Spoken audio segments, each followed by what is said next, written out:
إن الحمد لله نحمده ونستعينه ونستغفره ونعوذ بالله من شرور أنفسنا ومن سيئات أعمالنا. من يهده الله فلا مضل له ومن يضلل فلا هادي له، وأشهد أن لا إله إلا الله وحده لا شريك له، وأشهد أن محمدا عبده ورسوله صلى الله عليه وعلى آله وصحبه وسلم تسليما كثيرا. أما بعد، فيا أيها المسلمون أوصيكم ونفسي بتقوى الله تعالى. إني وجه الله إني وإسلام inahusiakum cha Allah subhanahu wa ta'ala, fa inna taqwa Allahi, hakika kumcha Allah, hiya milakul amri, ndiko kuna kumiliki mambo yote, wasabilul falah fi dunya wal akhirah, na ndiyo njia ya ufaulu hapa duniani na kesho akhira. Ayuhal mu'minuna ayuhal muslimuna ayuhal ahibba, ndugu zangu wapendwa, inna unwana khutbatina hadha al-yawm, anwani ya khutba yetu ya leo huwa itakuwa mafanikio ya Muislamu yapo katika hija na kutoa zaka. Mafanikio ya Muislamu yapo katika hija na kutoa zaka. Inna Allah subhanahu wa ta'ala, Allah mtukufu, jala hadha al-dina mabniyan ala arkanin adhim, ameijalia na kuifanya dini hii ikiwa ina nguzo tukufu. La yatimu imanu al-abdi, haitatimia imani ya mja, wala yasluhu haluhu fi dunya wal akhirah, na haitatengamaa hali yake mwanadamu Islam hapa duniani na kesho akhira, illa biqiyami biha, isipokuwa kwa kufanya nguzo hizo. Wa min a'zami hadhihi al-arkan, na miongoni mwa nguzo tukufu allati ambazo tabna al-fard wal mujtama, ambazo zinajenga mtu mmoja mmoja na jamii, az-zakatu wal hajj, kutoa zaka na kutekeleza ibada ya hija. Ayuha al-ahibba, ndugu zangu wapendwa, awalan falnanzur fawaida az-zaka wal hajj, tuangalie faida ya zaka na hija fi dunia, hapa duniani. Ndugu zangu watukufu wa Islam, tupo mwanzo kabisa mwaka mpya wa Kiislamu. Kwenye hili nimependa niwakumbushe jambo muhimu sana sana sana sana, nalo swala zima la hija. Huko zamani vitabu vyetu vya hutuba vilikuwa vina hutuba mfululizo, kiangalia Ibn Nabat na vinginevyo. Mfano, mwezi huu wa Muharram, mwaka mpya wa Kiislamu, hutuba zake zilikuwa zinaangalia mwezi huu tu wa Muharram. Tukitoka Muharram, mwezi Safar hivyo hivyo, Rabiul Awwal hivyo hivyo, tukikaribia Ramadhani mfungo mosi kwenda zile vipindi vya hija, ndio hutuba za hija zinakuja zinazungumzwa. Sasa hivi tunapaswa tubadilishe mfumo wa kuhamasishana kuhusiana na swala zima la ibada ya hija. Kwa nini? Kwa sababu nchi ya Saudi Arabia imekuja na kubadilisha utaratibu wa ibada ya hija. Tukaona si vyema kuhamasisha Waislamu tukae mpaka kipindi kiishe. Kuanzia leo, tia nia, kuanzia leo nenda kajiandikishe jina lako kwa ajili ya ibada ya hija, kama umetia nia kufanya ibada ya hija mwaka huu unaofuata. Taarifa zinaonyesha na zinasema mwisho wa usajili ni Septemba 2026. Ikipita tarehe hiyo, subiri sasa mwaka mwingine ambao ni 28. So 27 hii tunakwenda nao, ikikupita subiri tena mwaka mwingine. Sasa tuko mwezi huu wa 6, miezi mingapi hiyo? Ni mitatu tu. Tuko wazembe, hatuoni thamani na heshima ya hija. Watu wana uwezo wa kufanya ibada ya hija hawataki maksudi. kiasi kwamba ripoti zinasema waliohiji mwaka huu waliotoka juzi wenzetu wa Zanzibar walipatikana watu 2600, ambapo sisi bara watu 1600. Ukikompea watu wa Zanzibari ama visiwa vya Zanzibar ama Unguja na sisi huku, kwa jicho la haraka unaweza ukaona sisi miongoni mwetu Waislamu ni wengi ambao ingeweza kutekeleza ibada ya nini, ya hija, lakini ni wachache wanaokwenda. Sababu ni ipi? Sasa tumezoea hiyo, mtu anazembea anakaa, muda ushaisha bana, tunakumbushana mapema. Miezi mitatu tuliyosalia imebakia, vinginevyo wewe ushapitwa na ibada hii ya hija. Na hija ina faida zake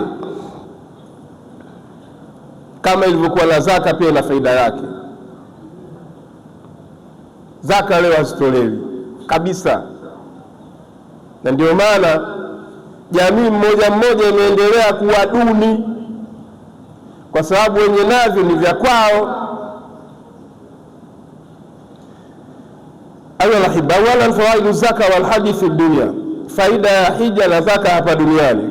Kwanza, barakatul mali wal naba, ile mali yenyewe inayotolewa zaka na inafanywa ibada ya hija inakuwa na baraka, inakuwa inna najaha dunyawiyya wal iqtisadiyya lilmuslimi, kule kufaulu faida za kidunia na za kiuchumi kwa Muislamu, marbutun ithbatan wathiqan, kumewekwa mafungamano yaliyokuwa thabiti kabisa.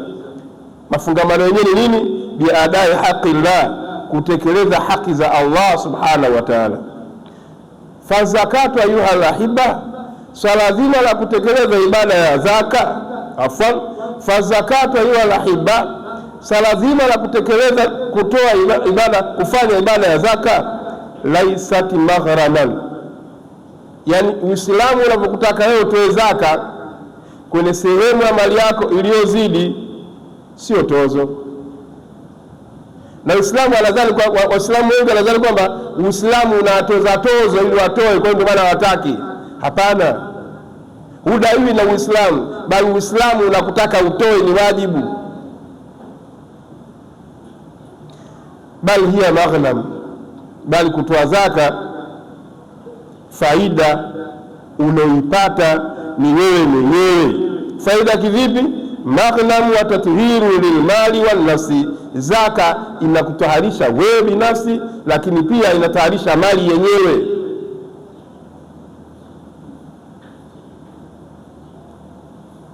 Kuna kisa kinazungumzwa, kuna tajiri mmoja alikuwa na tabia ya kuchanganya kwenye biashara yake ya maziwa fresh na maziwa mengine sio mazuri, yani maziwa na maji anachanganya kama vile mnavyofanya. Ndio mnachanganya hivyo, hata kama sio kwenye maziwa, kwenye biashara zingine mnachanganya hivyo. Sasa ikatokea hapo kwenye jahazi, janga likatokea kulia kushoto hivi, upepo, mawimbi makubwa yanakaribia kutaka kuzama, kiasi kwamba hapo hata kitu chepesi utakiona kizito utahitaji ukitoe. Huyu bwana aliweka sehemu yake ya pesa kwenye koti lake mathalan, akaamua kulivua lile koti lake, akalivua akaliweka, akaja kungurua mjini, akalibeba lile koti, akaenda nalo kwenye kilele kule cha jahazi, kwenye mlingoti juu. Panasema kunguru yule akatoa lile pochi la hela, zile pesa akazitoa. 10,000 anatosa baharini, 10,000 anamtosea mwenyewe pale alipo. Hivyo mpaka zikaisha. Watu wakastaajabu, imekuwaje? Kwa nini wewe hivi? Wakamuuliza, bwana, kwani imekuwaje? Una madhambi gani? Una makosa gani? Hizi pesa umezichuma kwa kupata kutokana na kazi gani? Kasema, mimi bwana nauza maziwa, lakini kwenye hiyo wanafanya ghushi, nachanganya maziwa mazuri na maji. Kwa hiyo yule ndege alipokuja kuchukua ile pesa ili waokoke upate usalama, ile pesa ya haramu kwanza ikatoswa baharini, sio haki yake. Sasa tuwaambie ndugu zangu, zaka sio tozo. Zaka ni kwa faida yako wewe, inakutakasa wewe na inatakasa mali yako. Na ile mlisema Allah tabaraka wa taala kwenye surati At-Tauba pale aliposema khudh min amwalihim sadaqa, chukua katika sehemu ya mali zao, chukua zaka, tutahirum, itasafisha wenyewe, watuzakihim biha wasalli alaihim inna salataka sakanun lahum. Kwa hiyo zaka ndugu zangu sio tozo, bali zaka ni wajibu na faida yake inarudi kwako wewe mwenyewe, lakini faida yake pia inarudi kwenye mali husika. Ayuha alahibba, wa min fawaidi zaka adunyawiya, na miongoni mwa faida za kidunia unapotoa zaka kwenye mali yako hiyo, ikhlafu llahi ala alabdi bil mali alhalal, Mungu anampa mbadala kwenye kile anachokitoa, anamuongezea, anamuongezea. Wa ziyadatu fi rizqi, na Allah anamuongezea, anamkunjulia riziki. Qala an-nabiy alayhi salatu wassalam, ma naqasat sadaqatun min mali, sadaka haijapatapo, zaka ukitoa, sadaka ukitoa haijapatapo kupunguza chochote kwenye mali yako. Kwa hiyo kadhaa unapotoa sadaka yako, unapotoa zaka unapungukiwa hata siku moja. Na ndio maana walimu walipotafsiri maana ya zaka wakasema azaka lughatan annama, yani kutoa zaka maana yake mali yako inafanyaje, inakuwa vizuri, inakuwa na baraka. Ayuha alahibba, amma alhajj, ama hija pia, fainahu, faida ya hija, yanfil faqra, inakasafisha na kumtakasa mtu na ufakiri, inamfanya awe naqiyan, msafi. Wayajlibu lahu alghina, hija inamletea utajiri mtu, ibada ya hija inamletea mtu utajiri. Wewe utafuta utajiri, unazo pesa zako, toa pesa zako, nenda kufanya ibada ya hija, alafu uone mabadiliko yake.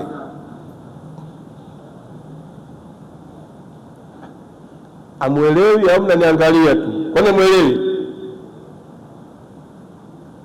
Ni hadithi maarufu sahihi ya Bwana Mtume Muhammad sallallahu alaihi wasallam, ambaye yeye anatupa mwongozo kutoka kwa Allah tabaraka wa taala. Ngoja nifunge karatasi ili tuelewane kwanza. Dunia leo inapotengeneza vitu inaweka na instructions, miongozo ya matumizi hicho kitu. Leo nenda tu pale barabarani au dukani kanunue dawa zile za kizungu, ukifungua kwenye boksi mule kuna kikaratasi. Kile kikaratasi kinakupa mwongozo wa hiyo dawa, jinsi gani utumie na jinsi gani usitumie. Hizi simu ukinunua hizi kila dukani ukinunua mpya, lenye pia kuna karatasi ya maelekezo mule. Usichaji kwenye aina fulani, usiweke hivi, chaji simu yako kwa masaa fulani. Matatizo yetu Waislamu ndio source ya majambo yote, hatusome instruction. Kama tulivyo binadamu wote kawaida, hatusome maelekezo ya vitu vingi. Hatimaye unaenda kununua simu na chaji masaa 6 inakuja. Hivyo unaenda kununua dawa, niangalie vizuri mpate kuelewa. Wameweka wenyewe instruction katika kila kitu. Energy asitumie mjamzito, kwenda kununulia kwa. Sigara ina madhara, wewe kwanza unavuta.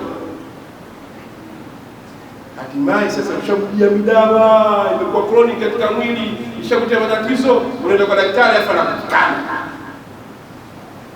Kwa sababu uzembe.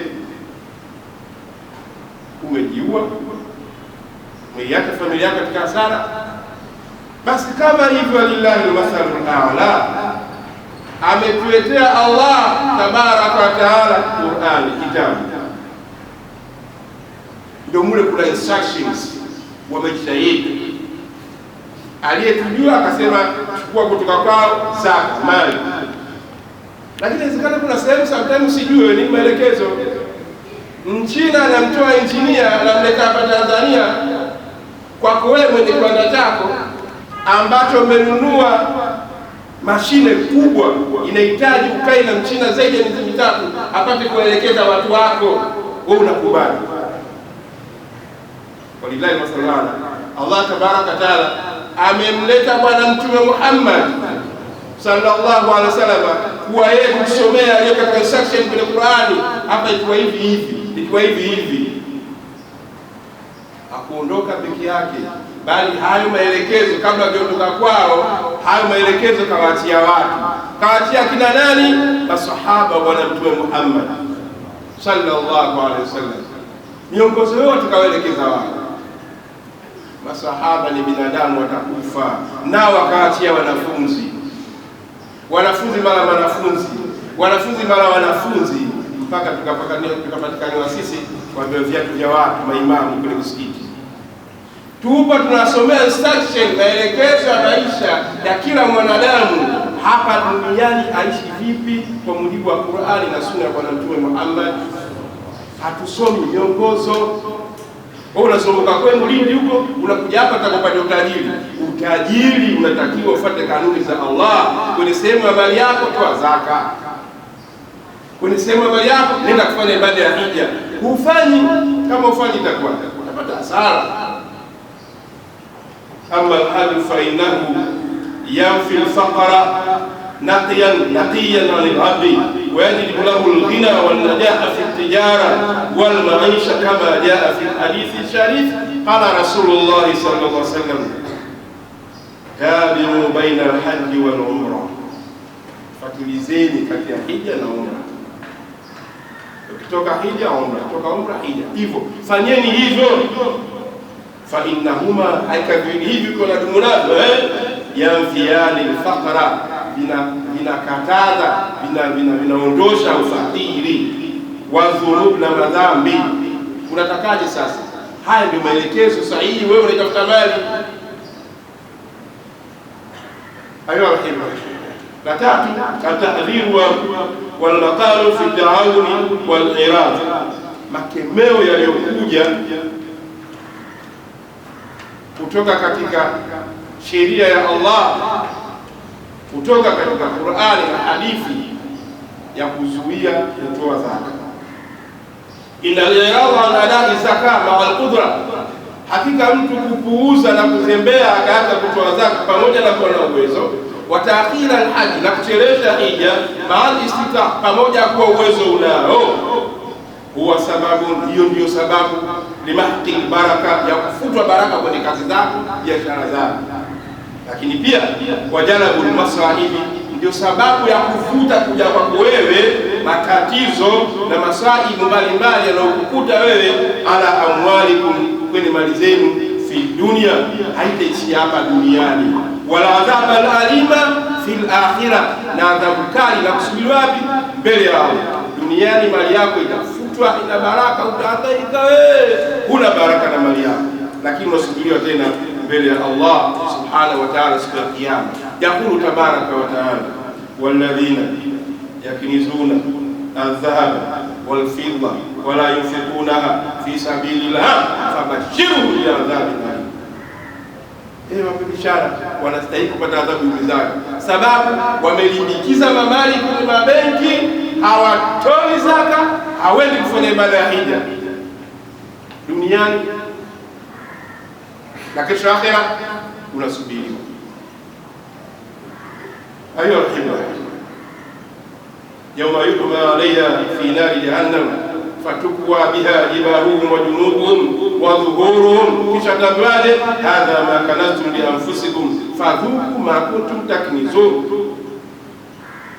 Ndugu zangu watukufu Waislamu, mali mlizo nazo ambazo hamtaki kutoa zaka, hakikisha kwamba, tambua kwamba hapa duniani baraka hizo mali zitaondoka, na kesho akhera mbele ya Allah Taala mali zako zitageuzwa kuwa lipasi, utachomwa kwazo uso wako, mbavu zako, kisha utaambiwa haya ndio yanatokana na faida ya zile mali ambazo ulilimbikiza duniani na ukawa ukutoa zaka.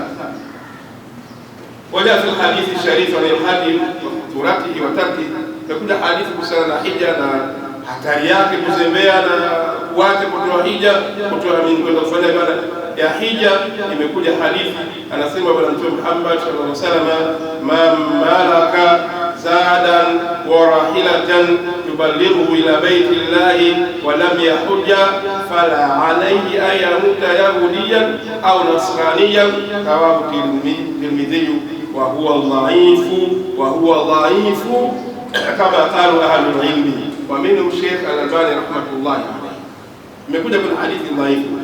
Bwana Mtume alayhi salatu wasallam anasema, imekuja kwenye hadithi dhaifu, panasemekana hivi, mamala kazada, yote mwenye kumiliki zad, masurufu ya kuweza kutumia akiwa njiani kwa ajili ya hija, alafu warahila, na kamiliki kipando, ndege, nyama, gari na kadhalika, tubalighu ila baitillah, ambapo tunaweza tukamfikisha kwenda katika nyumba ya Allah, kisha yeye walam yahuj, akawa hakufanya ibada ya hija, fala alayya yamuta yahudia, yani huyu anafanana kama vile akifa, anafanana kama vile Myahudi na Mnasara, kwa sababu Mayahudi na Mnasara hawatekelezi ibada za Allah subhanahu wa ta'ala. Kuona wewe unahesabika kama ni Myahudi tu ukutekeleza ibada ya Allah. Qul ma tasmaun astaghfirullah li wa lakum fastaghfiruhu innahu huwal ghafurur rahim wa huwal barur. Wa ashhadu an la ilaha illa Allah waliyyus salihin wa ashhadu anna Muhammadan khatamul anbiya'i wal mursalin.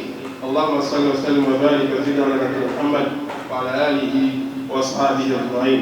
Amma ba'd, usikum wa nafsi bi taqwallahi ta'ala wa ta'ati. Aqwalu salafi salih wal wa'dhi, maneno ya wema waliotangulia na wanachuoni kama ulama waliotangulia katika walioyasema kwenye mawaidha yao kuhusiana na sala zima la umuhimu wa ibada hizi. Sema kama ilivyokuja, laqad kana salafu salih ridwanullahi alayhim, wema waliotangulia walikuwa yaalamuna anna, walikuwa atambua anna hirman albaraka, kule mtu kunyimwa na kuzuiliwa baraka, yati min mani, inakuja kwa mtu ambaye mwenye kuzuia haki llahi, haki za Allah subhanahu wa ta'ala. Qala Abu Bakr as-Siddiq radiyallahu anhu, Abu Bakr amesema, indama haraba mani zaka, pale alipoamua kupambana na watu waliozuia zaka mara tu baada ya kufa Bwana Mtume Muhammad sallallahu alaihi wasallam, walitokeza watu wakaamua kutokutoa zaka, kwa sababu aya tuliyosoma pale mwanzo ilikuwa inamhusu Mtume alipoambiwa chukua katika mali zao. Wewe Abubakar umechukua wapi? Na mwenyewe alikuwa chukua hayupo, wakaamua wakagoma kutoa zaka. Kwenye hilo Abubakar ana maneno makali ambayo aliyoambia na akasema na akatangaza vita kwa watu wa aina hao, kwa sababu aliwafika hawa watakuwa hawatoi zaka, maana yake mtu mmoja mmoja ataendelea kuwa maskini, na tukiwa maskini maana yake kama dola ya Kiislamu wote tutakuwa maskini. Hata kitokea hatua hata kushambulia, hatuna uwezo wa kununua vifaa vya kujikinga, maana yake itakuwa pesa hiyo kutushambulia, hatuna uwezo, tunafanyaje? Na mimi ndio nashika dola sasa hivi, maana yake serikali yangu inaweza kashinda. Akasema maneno mazito haya fuatana. Madha qala Abu Bakr radhiyallahu anhu, qal wallahi, namwambia Allah, law mana'uni qala subhanallah. Ataarifuna maana iqal, iqal ni ile kamba anafungiwa ngamia au anafungiwa ng'ombe au mbuzi. Sasa anasema law mana'uni qala, sio akatae kutoa zaka ngamia mzima, hata kama waliamua wakazuia ile kamba, hawataji kutoa hiyo kamba hiyo. Ingekuwaje Abubakar, lau manauni qala, lau ingeamua kunizuia mimi kutokuitoa ile kamba amefungiwa ngamia ambayo kanu adunahu Yanakusudia hata kama walikuwa wanazuia kitu kidogo kabisa ambacho walikuwa wakitoa mbele ya Mtume sana, sasa hivi wakaamua wasitoe, la qataltuhum, nitapambana nao. Kwa nini? Ala manhihi, kwa kujizuia kwao kutoa hicho walichokuwa wakitoa wakati wa Bwana Mtume Muhammad sallallahu alaihi wasallam. Sasa sisi leo hatutoi kabisa, na lao ungekuwepo waliul ali, nchi hii inatawaliwa kidini ya Kiislamu, wengi miongoni mwao walibidi kupambana nao watu wenzao kwa ajili ya maendeleo ya Uislamu. Ndugu zangu watukufu Waislamu, maneno yaliyosemwa na ahlul ilm yako mengi kabisa. Anasema Umar ibn Khattab radhiyallahu anhu fi sha'ni al-hajj, laqad hamamtu an ab'atha rajalan, iliamua kuwatuma watu fulani ila hadhihi al-amsar, wende kwenye miji mbalimbali, falyanzuru, akaangalia kullu man lahu hida, akaangalia kila mmoja ambaye ana yeye uwezo wa kuhiji wala miyahudu, halafu akienda kule akiwakuta fayadhribu alayhim jizya, wapigwe kodi, watoe kodi lazima. Uwezo kuhiji mnao, amwende kufanya ibada hija, waadhibiwe kwa kutoa kodi. Mahum muslimin, sio Waislamu. Waislamu shani yao wanatakiwa watekeleze amri za dini. Ndugu zangu watukufu Waislamu, kwa ufupi hotuba yetu ya leo ilikuwa na anwani mafanikio ya Muislamu yako katika hija na kutoa zaka. Kwa nini tumezungumzia hija sasa hivi? Tumesema kwamba wenye nchi yao wanaosimamia taratibu za hija, mwisho wa kujisajili ni tarehe 26 Septemba mwaka huu. Ukikosa hapo tena mwaka huu, habari ya hija wewe imekupita. Kwa hiyo tukaona tukumbushane mwanzo kabisa kwa mwaka huu wa Kiislamu, ikiwa jambo hili ni muhimu zaidi, watu mtie nia na mwende mkajiandikishe, ili mradi kuleta ustawi kwako, lakini pia kuleta ustawi wa Uislamu. Lakini pia tukaona pia tukumbushane swala zima la hija, kuleta ustawi wa kwako na kuleta maendeleo ya Uislamu. Waalamu, tambueni kwamba anna Allah tabaraka wa taala, Allah mtukufu ameweka mafanikio fi najahi fi zakati wal hajj.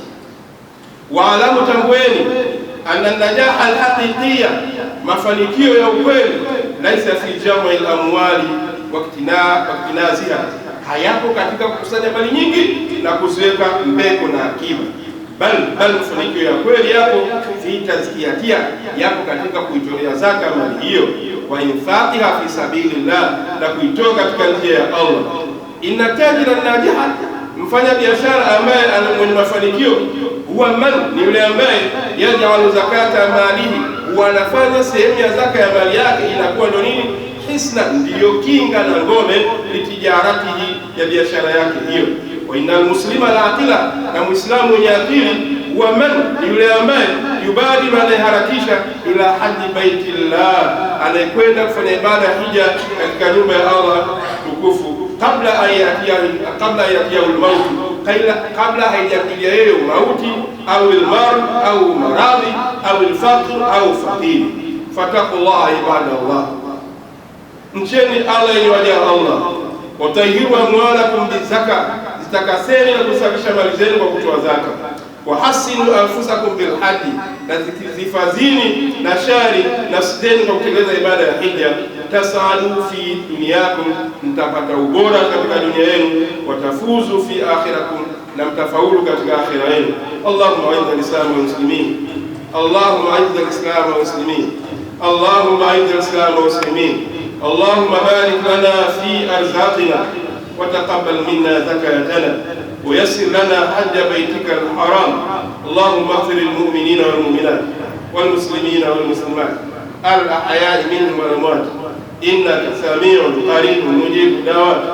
اللهم آمنا في أوطاننا، اللهم آمنا في أوطاننا، اللهم آمنا في أوطاننا.